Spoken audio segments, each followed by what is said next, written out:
If you're like many business owners interested in federal contracting, you may think finding and competing for a federal contract starts with a search in FedBizOpps. And if that's true, you may also be one of the many people that ask themselves the question, does every government contracting opportunity really show up on FedBizOpps? The short answer is no. However, the longer answer will help you gain a basic understanding of the process the government uses to buy your products and services. Once you understand this process, you can start competing for and winning federal dollars. First, let's review some statistics to ensure you understand the total story of federal acquisition and spending. According to federal statistics, there were 2,484,206 transactions executed by the federal government in fiscal year 2013 for a total spending amount of $461,266,898,688. Now, of these transactions, only 36% of them were publicly advertised in FedBizOpps. The rest were awarded through the process you're about to learn.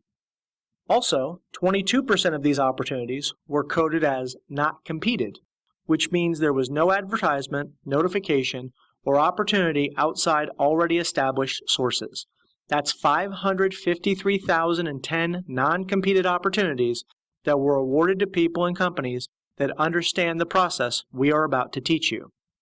And finally, of those transactions that were competed, 1,048,277 of them, or over 42%, received only one offer.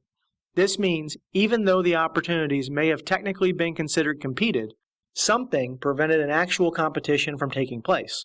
In most cases, it's lack of knowledge about how the process works that keeps so many people and businesses, especially small businesses, from competing. Now at this point, many people make the assumption that these unpublished, non-competed contracts are all going to the really big contractors.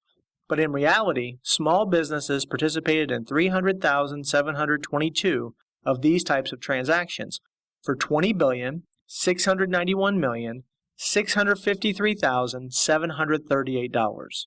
What does that mean? It means your understanding of the rules of the game, not your size, determines your ability to succeed. So we're going to teach you those rules right now.